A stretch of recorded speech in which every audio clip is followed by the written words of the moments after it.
다음 큐시투의 시간입니다. 오늘의 첫 번째 소식, 민지숙 기자가 준비했죠. 네, 첫 번째 아이템, 남욱 입 열었다. 1호의 이재명 지분입니다. 네, 이 대장동 사업 관련 전방위 로비를 벌여 이 성남시에 600억의 피해를 끼친 혐의로 우리 구속 재판을 받아왔던 남욱 변호사, 네. 오늘 새벽에 풀려났습니다. 네, 남 변호사의 입에 모든 이의 관심이 쏠릴 수밖에 없었는데요. 네. 구치소와 풍경 먼저 보고 오시죠.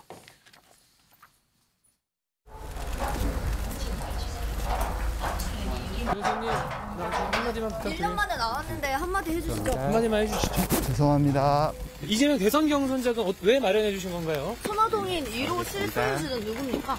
지금 법정에서는 왜 진술과 태도를 바꾸신 건가요? 대장동 그분 누굽니까? 진영한테 6억 간거 대장동 그분이 누굽니까? 대장동 그분 김용 부원장이랑 전진산 씨 할 때 뇌물을 건네주신 건 인정하시는 거예요? 하십니까? 인정하신 건가요?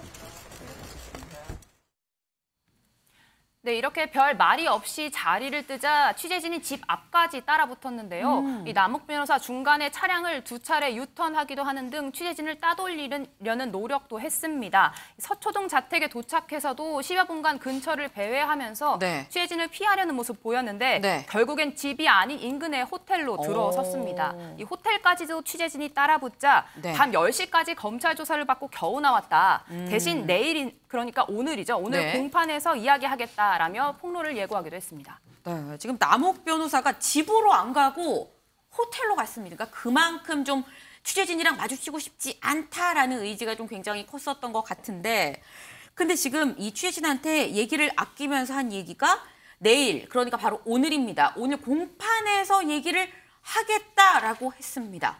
저희가 이 법원에 나온 남욱 변호사의 모습도 준비했는데요. 같이 보고 오시죠.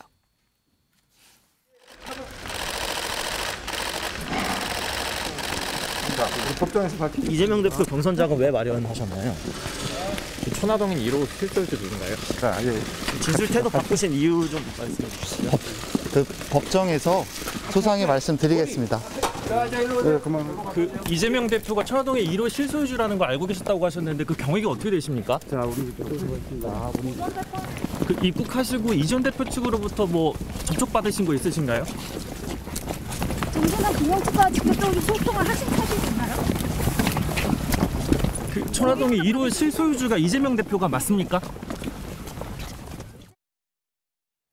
네, 보통 공판에 이 출석을 하면서 법원에 들어가면서 취재진들이 쭉 깔려 있기 때문에 여기서 보통 몇 마디를 하고 가는데, 지금 한 얘기가 공판에서 소상히 말씀을 드리겠다라고 하고 다른 얘기는 안 하고 갔습니다. 그럼 민지숙 기자, 네. 이 법정 안에서 공판에서는 입을 열었습니까? 그렇습니다. 공개되지 않았던 이야기 법정에서 풀어냈는데요. 네. 남욱 변호사 법정에서 증인 선서한 직후 한 말이 있습니다. 뭐요? 그동안 검찰 조사에서 하지 못했던 말이 있는데 이 자리에서 하겠다 이렇게 밝힌 겁니다. 이에 대해 증인 신문에 나선 검사가 어떤 이야기인지 대략적으로 말해줄 수 있느냐 이렇게 네. 질문을 하자 김만배 씨에게 들어 이 천화동인 1호 지분이 일찍이 이재명 대표 것이라는 걸 알고 있었다라고 말문을 열었습니다.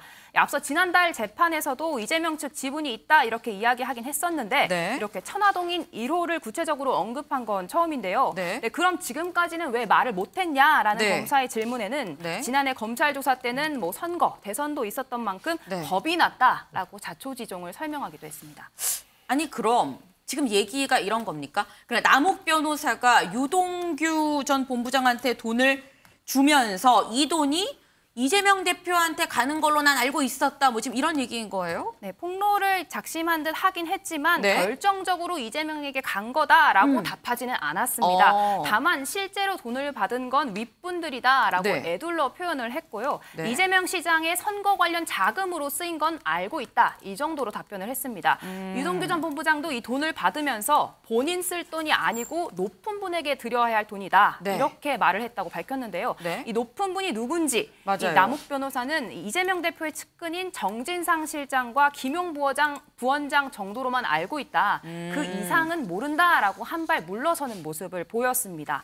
하지만 그럼에도 이 강남의 술집에서 구체적으로 돈을 건넨 과정, 네. 그 후에 옆방에 누군가에게 이 돈을 전달했다. 이런 상황들을 구체적으로 설명을 했는데요. 네. 전달할 장소 자체도 일식집, 유흥주점, 유 전 본부장의 집, 스크린 골프장 이렇게 구체적으로 설명을 했습니다.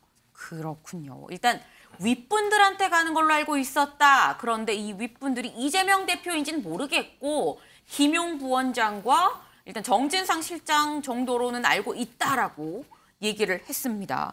이 남욱 변호사의 입에 굉장히 많은 관심이 쏠렸었습니다. 그 이유 앞서서 먼저 석방돼서 풀려났었던 유동규 전 본부장 풀려나고 난 다음에 굉장히 많은 얘기를 해왔습니다. 그 얘기 같이 들어보고 오시죠. 뭐 배신감일 수도 있는데 제가 좀 착각했다는 생각이 많이 들었습니다. 형제들이라고 불렸던 이제 그런 사람들의 어떤 생각이나 내용들이 저는 순수한 면이 있었다고 생각을 했고 실명은요? 몇 가지만 하겠습니다. 김용 부원장에게 이제 자금 넘길 때 이게 대선 자금으로 쓰일 거라는 걸 좀 알고 계셨을까요? 경선 자금을 알고 있습니다. 그 남욱 메모에 나온 내용이 사실이라고 진술하신 이유가 좀 따로 있을까요? 예, 그건 제가 전달했으니까요. 아까 뭐 3인 송어나 뭐 증자살인 뭐 얘기를 하셨다는데 저는 조금 제 스스로도 그렇고 다 이제 부끄러움을 좀 알았으면 좋겠다는 생각이 듭니다. 네, 유동규 전 본부장 지금 영상으로 직접 보신 것처럼 좀 시원시원하게 내가 돈을 전달했으니까 내가 알죠. 뭐 이런 얘기까지 지금 다 줄줄이 풀어놨습니다. 이 지금 저희가 남욱 변호사 얘기를 좀 했습니다만 사실 강재묵 기자 지금 우리가 방금 본 저 유동규 전 본부장 대장동 공판 오늘 남욱 변호사랑 같이 나왔던 거 아닙니까? 오늘 유동규 전 본부장은 무슨 얘기를 했을까요? 맞습니다. 말씀하신 것처럼 최근 작심 비판 좀 보여왔었죠. 오늘 공판에서는 아무런 대답 없이 들어갔습니다. 이 취재진이 정진상 실장이 구속 부인하는데 어떻게 생각하느냐부터 또 이 핸드폰 증거인멸 교사 관련해 갑작스럽게 자백을 한 이유는 뭐냐 등 질문이 있었거든요. 모두 대답은 듣지 못한 것으로 확인되고 있습니다. 그렇군요. 윤영걸 대표님. 일단 유동규 전 본부장은 오늘은 입을 닫긴 했습니다만 이미 상당히 많은 얘기를 사실 풀어놓은 상황입니다. 여기에 더해서 지금 남욱 변호사 뭐 취재진을 직접 만나서는 얘기는 안 합니다만 공판 안에 들어가서 서서히 좀 입을 열고 있는 것 같습니다. 어떻게 보십니까? 저는 뭐 죄수의 딜레마라고 봅니다. 죄수의 딜레마가 둘 다 묵비권을 행사하고 부인을 하면은 가장 가벼운 형을 받아요. 근데 제일 불리한 거는 한쪽이 자백했을 때 한쪽이 부인했을 경우 검사가 제일 형량을 높이 때리거든요. 그러니까 남욱 변호사 입장에서는 더 이상 부인하면은 오히려 내가 지킬 수 있는 게 재산하고 법적인 처벌 아니겠어요? 남욱 변호사는 직업이 변호사입니다. 그리고 이런 부동산과 관련된 수사로 과거에 여러 번 그 소송도 많이 했고 감옥도 간 경험이 있고 여러 가지 어떻게 보면 빠끔이 정도예요. 그러니까 얘기할 거는 빨리 하고 털 건 터는 그런 전략을 한 거 아니냐. 본인이 또 남욱 변호사가 천화동인 4호 또 소유주기도 하거든요. 그래서 법정에서는 좀 적극적으로 임하되 또 책임지는 말은 그 천화동인 1호 지분이라든지 뇌물이 간 거라든지 이런 거는 윗분이다. 뭐 이런 식으로 좀 모호하게 지금 얘기하는 거죠. 그래서 본인은 좀 빠져나가는 그런 전략이 아니냐 이런 생각이 들어요. 그래서 대장동 일당이라고 하는 지금 유동규, 김만배, 남욱 이 세 사람은 지금 밖으로 출소했거나 또 며칠 후에 또 김만배는 출소를 앞두고 있어요. 또 정진상하고 김용은 지금 구속이 된 상태거든요. 지금 구속된 사람들의 특징은 이재명 대표의 측근이죠. 여기는 지금 입을 꽉 다물고 있어요. 뭐 아니면 도기 때문에 인정하는 순간 자기는 모든 게 날아가요. 근데 지금 김만배, 남욱, 유동규는 또 민간 신분이거든요. 여기서는 가급적이면은 대장동으로 얻은 이익을 좀 지키려는 심리, 그리고 처벌을 가볍게 받으려는 심리, 이게 좀 복합적으로 어우러져 가지고 이런 태도가 나오는 거 아니냐 이런 생각이 듭니다. 지금 죄수의 딜레마를 말씀을 하셨습니다.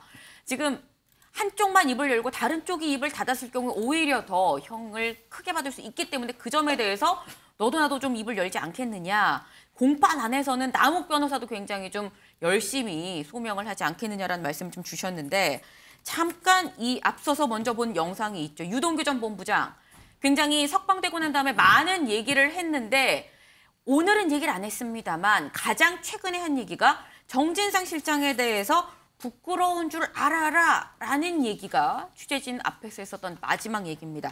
이 정진상 실장 이제 구속이 됐습니다. 근데 민지숙 기자, 네. 구속이 된 이후에 어제 처음으로 이 소환 조사를 받았어요. 정진상 실장 그동안 계속 입을 안 연다고 얘기를 했었는데 입을 열었을까요? 지금도 같은 상황인 것 같습니다. 네. 어제 오후 2시에 나와 검찰 조사를 받았지만 네. 별다른 이야기하지 않고 혐의 전면 부인하고 있는 걸로 알려졌는데요. 먼저 지난 금요일에 법원 앞에서 포착된 모습 먼저 보고 오시죠. 검찰 정권의 수사는 증자살인 3인 성호입니다. 군사정권보다 더한 검찰 정권의 수사는 살아있는 권력에도 방해해야 할 것입니다. 최소한의 균형이 필요합니다. 경제 파탄에도 힘든 국민들께서 열심히 생활하시는데 저의 일로 염려를 끼쳐 미안할 따름입니다. 네, 정 실장 영장 심사에서 100페이지 넘는 자료로 공방을 치열하게 진행했지만 결국 구속됐습니다. 네. 네, 이를 두고 정 실장 최근 이 컴퓨터 OS 프로그램을 삭제, 재설치한 상황이 증거인멸 정황 정도로 법원에 포착이 되면서 이런 점이 고려된 것 같다라는 이야기도 나오고 있는데요. 네. 일단 어제 첫 조사에서는 아무 말 하지 않고 혐의 네. 전면 부인했다고 말씀드렸는데 네. 이재명 대표 관련된 질문에 대해서는 특별히 더 강하게 부인했다 이런 이야기가 나오고 있습니다. 네. 네, 이를 두고 법조계에서는 정진상의 로열티, 충성심이 남다른 것 같다. 네, 이재명이 정진상 정도는 돼야 측근이라고 할 만한 것 같다. 이런 이야기도 나오고 있습니다. 네, 검찰 입장에서는 애가 탈 수밖에 없는데 20일 네. 구속 기한인 만큼 김용 부원장 때처럼 앞으로 매일 불러서 검찰 조사를 진행할 것으로 보입니다. 그렇군요. 매일 불러서 조사를 할 수도 있다라고 얘기를 했습니다. 하지만 김준일 대표님, 일단 정 실장은 계속 입을 닫고 있거든요. 그러니까 혐의를 부인하고 있는 건데 그럼 결국 유동규 전 본부장하고 대질신문이 필수적으로 좀 들어가지 않겠느냐라는 전망이 나옵니다. 유동규 본부장하고의 대질신문을 요구를 했었죠. 정진상 실장이 검찰 조사 받을 때 네. 그 언론 보도에 따르면은 요구를 했는데 검찰에서는 이제 아직 뭐 어떤 이유에서인지 아직 때가 아니라고 판단해서인지 그렇게 이제 거절을 한 상황인데 네. 대질신문이 이제 불가피하게 보입니다. 네. 지금 현재까지 뭐 수사 상황은 알 수 없으나 검찰이 만약에 지금 유동규 씨의 증언만으로 지금 이게 있다라고 한다라면은 네. 유동규 씨의 증언의 신빙성에 대해서 분명히 의심을 지금 받는 상황도 있고 변호인, 그러니까 정진상의 변호인 측도 그거를 요구를 할 거거든요. 네. 그리고 최근에 이제 주목받았던 게 하나가 그 유동규 씨의 사실상의 사실혼 관계 여성이 기억자. 증거인멸 교사로 이제 재판을 받는데 그때 재판부에서 이거 검찰한테 뭐 이렇게 딜을 한 정황이 있다 이런 식으로 판사가 직접 거기에서 얘기를 했어요. 네. 그러니까 이게 지금 유동규 씨의 증언의 신빙성 자체가 조금 여러모로 의심도 받고 있는 이런 상황입니다. 모든 게 의심을 받지 않아도 일부는 막 의심을 받고 있는 이런 네. 상황이라서 그런 부분들을 조금 입증할 필요가 있을 것 같아요. 그래서 이게 굉장히 수사가 좀 쉽지 않은 수사입니다. 이게 네. 그러니까 검찰의 증거를 뭔가를 딱 잡지 않는 이상 증언만으로 이렇게 지금 이렇게 모든 거를 죄를 뭐 유죄를 입증할 수 있을지는 좀 지켜봐야 될 것 같아요. 네. 지금 저희가 이 대장동 사건 관련해서 키맨이라고 얘기하는 사람이 3명이 있습니다. 이 한 명은 남욱 변호사, 그리고 또 다른 한 명은 유동규 전 본부장, 그리고 남아있는 한 명은 김만배 씨일 텐데 지금 김만배 씨도 아까 잠깐 말씀을 해주셨죠. 이번 주 목요일, 뭐 며칠 안 남았습니다. 목요일이면 곧 이 풀려난 상황입니다. 근데 이런 상황, 이재명 대표 입장에서는 굉장히 좀 불편하고 깝깝한 상황이 아닐까 싶은데 강재묵 기자. 이재명 대표는 지금의 이런 상황에 대해서 뭐라고 얘기를 할까요? 네, 앞서 민 기자가 자세히 설명드리기도 했지만 이재명 대표 수사를 겨냥하고 있는 이 수사가 턱밑까지 지금 오고 있는 상황입니다. 이 대표 오늘 민주당 최고위원회에서 이 국가 역량을 야당 파괴에 허비하고 있다고 비판했습니다. 이에 이제 국민의힘 정진석 비대위원장 역시도 이 대표가 지도자다운 결단을 내려주길 바란다며 우회적으로 의견 표하기도 했는데 이 차례로 직접 영상으로 확인하고 오시겠습니다.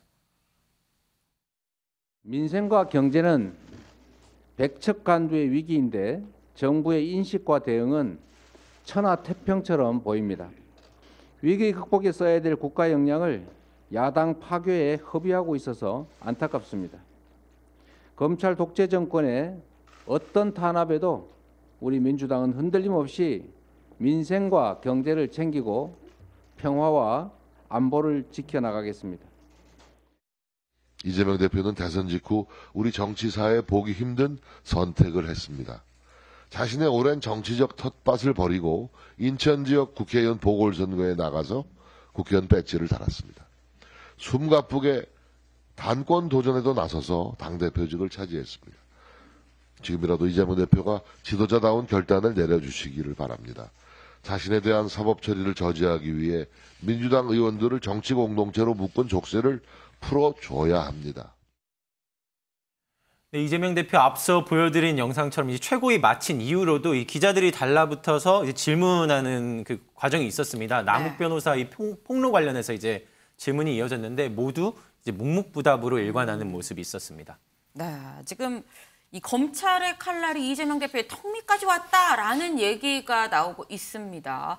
또 들리는 얘기로는 검찰이 연내에 이재명 대표를 조사하지 않겠느냐라는 전망도 나오고 있는 만큼 저희가 관련 소식이 또 들어오면 방송에서 잘 또 전해드릴 수 있도록 하겠습니다.